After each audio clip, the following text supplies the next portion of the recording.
আমার চাচাতো ভাই একদিন আমাকে ১,০০০ টাকার একটি নোট দেখিয়ে বলল, নেহা, এই ১,০০০ টাকা আমি তোকে দিয়ে দিব যদি তুই আমার সাথে একটি কাজ করস। আমি বললাম, কি কাজ ভাইয়া? ভাইয়া বলল, ওই যে রান্নাঘরটা দেখতেছস, ওইখানে একদিন সন্ধ্যা বেলায় আমাকে একটু সময় দিবে। আমি বললাম, ভাইয়া এখানে কি কাজ করতে হবে? ভাইয়া আমাকে বলল, কি তা তো এইখানে গেলেই বুঝতে পারবে। তারপর আমি ভাইয়ার কথা মতো একদিন সন্ধ্যায় ভাইয়ার সাথে ওই রান্নাঘরে যাওয়ার পর ভাইয়া আমার সাথে যা করলো তা শুনলে বন্ধুরা তোমাদের মাথা গরম হয়ে যাবে। তাহলে চলুন বন্ধুরা, গল্পটি শুরু করি। তবে গল্পটি শুরু করার পূর্বে তোমাদের নিকট আমার বিশেষ অনুরোধ, তোমরা অবশ্যই আমার চ্যানেলটি সাবস্ক্রাইব করে আমাকে সাপোর্ট করবা, কারণ তোমাদের জন্য অনেক কষ্ট করে আমি ভিডিও তৈরি করি। হ্যালো বন্ধুরা, আমার পূর্ণ নাম ঈশিতা দেওয়ান নেহা, তবে সবাই আমাকে নেহা বলে ডাকে। আমরা দেওয়ান বংশের লোক। আমার বর্তমান বয়স ২৫ বছর। কিন্তু আমি তোমাদেরকে আজকে যে গল্পটি বলবো সেটি যখন আমার বয়স ছিল ১০ থেকে ১১ হবে আনুমানিক। আমার ভাইয়ার নাম জুয়েল দেওয়ান। সে আমার আপন ভাই না, সম্পর্কে সে আমার চাচাতো ভাই। বয়সে সে আমার থেকে ৪-৫ বছরের বড় হবে। জুয়েল ভাই আমাকে খুব ছোটবেলা থেকেই অনেক আদর করত। আমাকে বিস্কিট, চিপস, লজেন্স আরও অন্যান্য জিনিস কিনে দিত। আমিও ভাইয়াকে অনেক ভালোবাসতাম। আমার যখন বয়স ৭ থেকে ৮ হবে, তখন আমি একটি আম বাগানে আরও অন্যান্য মেয়েদের সাথে দৌড়াদৌড়ি করছিলাম।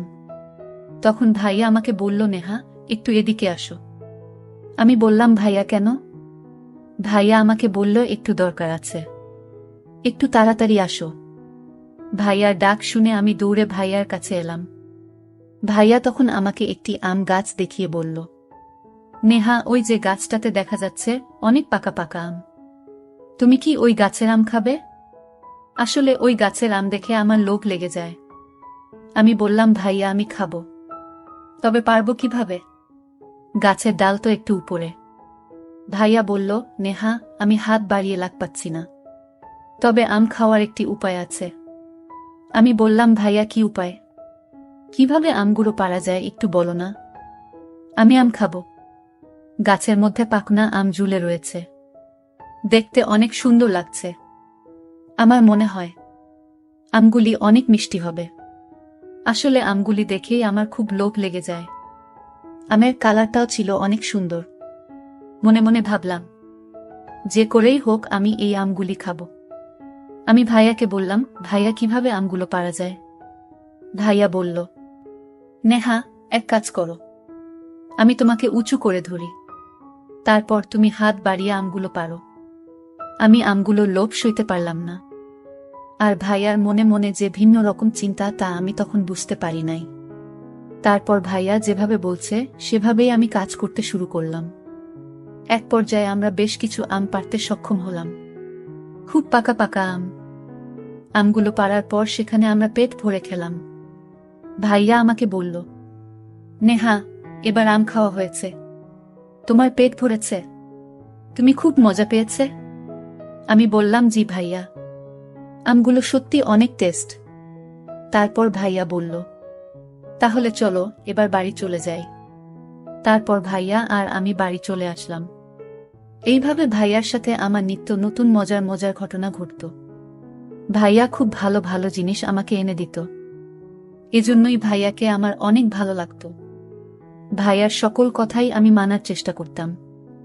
সবসময় অপেক্ষায় থাকতাম ভাইয়া কখন বাহির থেকে আসে, কারণ আমি জানি ভাইয়া বাহির থেকে আসলে অবশ্যই আমার জন্য কিছু না কিছু নিয়ে আসবে।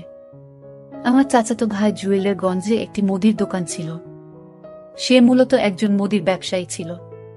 তার দোকানে নতুন নতুন কোনো প্রোডাক্ট আসলেই সে আমাকে গিফট দিত। আমি তার গিফট নিয়ে আনন্দে নাচতাম, কারণ তখন আমি খুব ছোট ছিলাম, কিছু বুঝতাম না। ভাইয়া যখন আমাকে কোনো কিছু দিত বা কোনো কিছু গিফট করত, তখন আমার দিকে অপলক দৃষ্টিতে তাকিয়ে থাকত। মাঝে মধ্যে ভাইয়াকে আমি বলতাম, ভাইয়া তুমি আমার দিকে তাকিয়ে কি দেখো? আমার কিন্তু খুব লজ্জা লাগে, তুমি এভাবে আমার দিকে তাকিয়ে থাকবা না।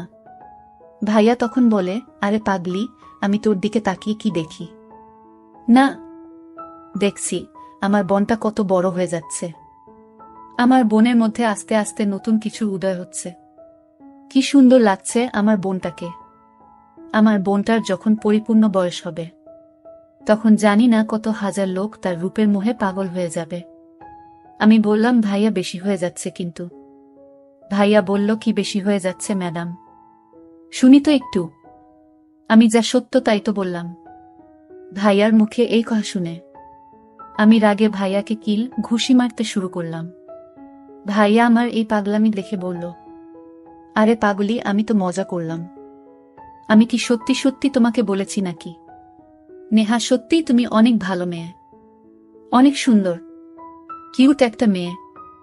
তারপর আমি একটা মুচকি হাসি দিয়ে বললাম, ভাইয়া তুমি খুব ভালো। তারপর আমি বললাম, ভাইয়া আমার জন্য আজকে মোটু পাতলু আনবে, নাইলে কিন্তু তোমাকে মাইর দিমু। আমি বললাম, আচ্ছা ম্যাডাম, আপনার হুকুম ধার্য করা হলো। এই বলে ভাইয়া দোকানে চলে গেল। তারপর দোকান থেকে আসার সময় ভাইয়া মোটু পাতলু আরো অন্যান্য সুন্দর সুন্দর জিনিস আমার জন্য নিয়ে আসলো। আমি তো ভাইয়ার এখান থেকে জিনিস পেয়ে খুশিতে নাচতে শুরু করলাম। এইভাবে আমার ছোটবেলার দিনগুলি চলতে লাগলো। আমার আনুমানিক বয়স যখন 10 থেকে 11 বছর হবে, তখন ভাইয়া একদিন আমাকে 1000 টাকার একটি নোট দেখিয়ে বলল, নেহা, তুমি যদি একটি কথা রাখো, তাহলে এই 1000 টাকা তোমাকে আমি দিয়ে দিব। আমি বললাম, ভাইয়া তোমার সব কথাই তো আমি শুনি, তারপরেও বলো কি কথা শুনলে তুমি আমাকে এই 1000 টাকা দিয়ে দিবা? ভাইয়া তখন বলল, কথাটা এখানে বলা যাবে না, চলো আমরা ওই দিকটাতে চলে যাই। আমি বললাম, ঠিক আছে ভাইয়া, চলো ওই দিকে। তারপর ভাইয়া আর আমি ওই পাশে একটা ঘরের পিছনে চলে গেলাম। চলে যাওয়ার পর ভাইয়া আমার কানে ফিসফিস করে বলল, নেহা, ওই যে রান্নাঘরটা দেখা যাচ্ছে, ওই রান্নাঘরে তুমি আমার সাথে যাবা এবং সেখানে আমরা কিছুক্ষণ সময় একটি কাজ করব। যদি তুমি আমার সাথে কাজটি করতে পারো, তাহলে এর বিনিময়ে তোমাকে আমি 1000 টাকা দিয়ে দিব। আমি বললাম, ভাইয়া কি কাজ? ভাইয়া বলল, সেখানে গেলেই তুমি কাজটি বুঝতে পারবে, তবে কাজটি খুব কঠিন নয়, খুব সহজ। আমি বললাম, ভাইয়া যদি কাজটি সহজ হয় তাহলে আমি করতে রাজি আছি। এদিকে আমাদের বাড়িতে খুব একটা মানুষ নেই, আমাদের বাড়িটা সব সময় নীরবেই থাকত, আর তাছাড়া সন্ধ্যাবেলা আমাদের বাড়ি একেবারে নীরব থাকত। তারপর ভাইয়া আমাকে বলল, কি ম্যাডাম, আমার কথায় তুমি কি রাজি আছো? ভাইয়া, তোমার কথায় কি আমি রাজি না হয়ে পারি? তবে ভাইয়া, সেখানে আমরা কি কাজ করব? তখন ভাইয়া বলল, আরে ম্যাডাম, ভয়ের কিছু নাই, সেখানে গেলেই তো বুঝতে পারবা। আমি বললাম, আচ্ছা ঠিক আছে ভাইয়া। তারপর সন্ধ্যাবেলায় আমি ঘরে পড়তে বসলাম। হঠাৎ দেখি ভাইয়া জানালার পাশ দিয়ে আমাকে ইশারা দিচ্ছে। আমি ভাইয়ার ইশারা পেয়ে ভাইয়ার কাছে চলে আসলাম। ভাইয়া আমাকে নিয়ে সোজা রান্নাঘরে চলে গেল। রান্নাঘরে আমি এসেই পুরো অবাক হয়ে গেলাম। আমি সেখানে এসে দেখি রান্নাঘরের ভিতরে চতুর্দিকে ফুল দিয়ে সাজানো, আর মাঝখানে একটা চৌকি ছিল। এই চৌকিতে অনেকগুলো ফল কেটে সুন্দর করে সাজিয়ে রেখেছে। আমি বললাম, ভাইয়া, এসব দিয়ে তুমি রান্নাঘরে কি করবা? আর আমি বা এখানে কি করব? তখন ভাইয়া আমাকে বলল, একটু অপেক্ষা করো, তাহলেই তুমি সবই বুঝতে পারবা। তারপর আমি বললাম, আচ্ছা ঠিক আছে ভাইয়া। তারপর ভাইয়া আমাকে বলল, নেহা, আমি তোমাকে একটা কথা বলবো, আর এই কথাটা 7 বার বলে এই ফলগুলোর উপর একটি ফু দিবা। তারপর তুমি আমাকে এই ফলগুলি খাইয়ে দিবা। কিন্তু এই যে দেখতেছ মাঝখানে ফলটা, এই ফলটা আমি তোমাকে খাইয়ে দিব, কিন্তু একটা শর্ত হলো, এই ফলটি খাওয়ার পর বিচিগুলো তুমি আমাকে দিয়ে দিবা। আমি বললাম, ঠিক আছে ভাইয়া। তারপর আমি ভাইয়াকে বললাম, ভাইয়া, আমি যদি এইটুকু কাজ করতে পারি, তাহলে তুমি কি আমাকে 1000 টাকা দিয়ে দিবা? ভাইয়া মুচকি হেসে বলল, হ্যাঁ ম্যাডাম, তুমি যদি এই কাজটুকু করতে পারো, তাহলে তোমাকে আমি 1000 টাকার নোট দিয়ে দিব। আমি ভাইয়ার কথায় খুব খুশি হয়ে গেলাম। এটা তো আমার জন্য কোনো ব্যাপার না, কিন্তু আমি বুঝতে পারছিলাম না যে এই কাজটাই আমার জীবনের সবচেয়ে বড় ভুল কাজ হতে যাচ্ছে। তারপর আমি ভাইয়ার কথা মতো আমাকে উনি একটি বাক্য শিখিয়ে দিলেন। সম্ভবত এটা কোনো ভিন্ন ধর্মী বাক্য হবে মনে হয়। এই বাক্যটা 7 বার পরে ফলগুলোতে ফু দিলাম। 7 বার ফু দেওয়ার পর ভাইয়াকে আমি ফ্ল্যাটের চারপাশের সবগুলো ফল খাইয়ে দিলাম, কিন্তু ফ্ল্যাটের মাঝখানের ফলটা রেখে দিলাম। মাঝখানের ফলটা ভাইয়া আমাকে খাইয়ে দিল। তখন আমার বয়স খুব কম। কি হচ্ছে আমার সাথে কিচ্ছু আমি বুঝতে পারছি না, শুধু ভাইয়ার কথা বোকার মতো পালন করে যাচ্ছি। তারপর ভাইয়ার সমস্ত কথা আমি মানতে শুরু করলাম। ভাই আমাকে বলল, নেহা এই ফলটি ভালো করে তুমি খাবে, কিন্তু এর বিচিগুলো এই প্লেটে রাখবে। বিচিগুলো এই প্লেটটাতে রাখার পর পরেই তোমার কাজ শেষ। আমি বললাম, ভাইয়া এটা তো খুব সহজ কাজ, আর এটা আমি খুব সহজেই করতে পারবো, আর এটার জন্য তোমাকে এত কিছু করার প্রয়োজন কি? তখন ভাইয়া একটা মুচকি হাসি দিয়ে বলল, নেহা আগে কাজ শেষ হোক, তারপর তোমাকে বলছি। আমি বললাম, আচ্ছা ঠিক আছে ভাইয়া। আমি ফলগুলো খাওয়ার পর এর বিচিগুলো একটা প্লেটে রাখলাম। তারপর ভাইয়া আমাকে কি যেন বলে আমার দিকে লক্ষ্য করে একটি লম্বা ফু দিল।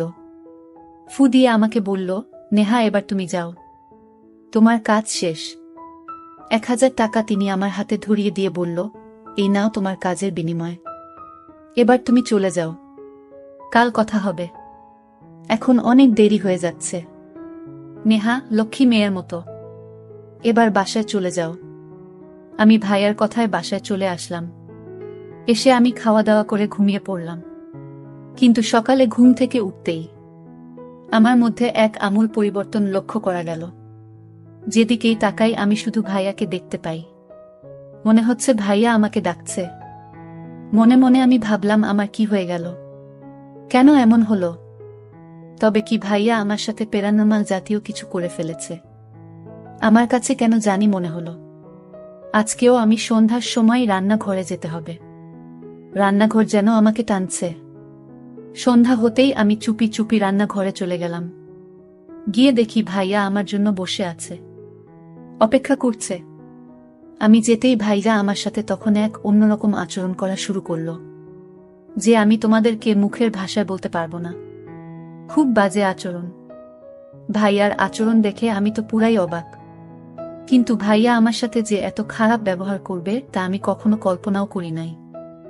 ভাইয়া আমার সাথে এত কিছু করতেছে, তাও আমি কিছু বলার সাহস পাচ্ছি না। আমি যেন অন্যরকম হয়ে গেছিলাম। আমি তার হুকুমের গোলাম হয়ে গেছিলাম। সে আমার সাথে যা ইচ্ছে তাই করতেছিল, কিন্তু আমি তা বলতে পারতেছিলাম না। তার সবকিছুই আমি মেনে নিচ্ছিলাম। তার কাছে গেলেই আমি কেমন জানি হয়ে যেতাম।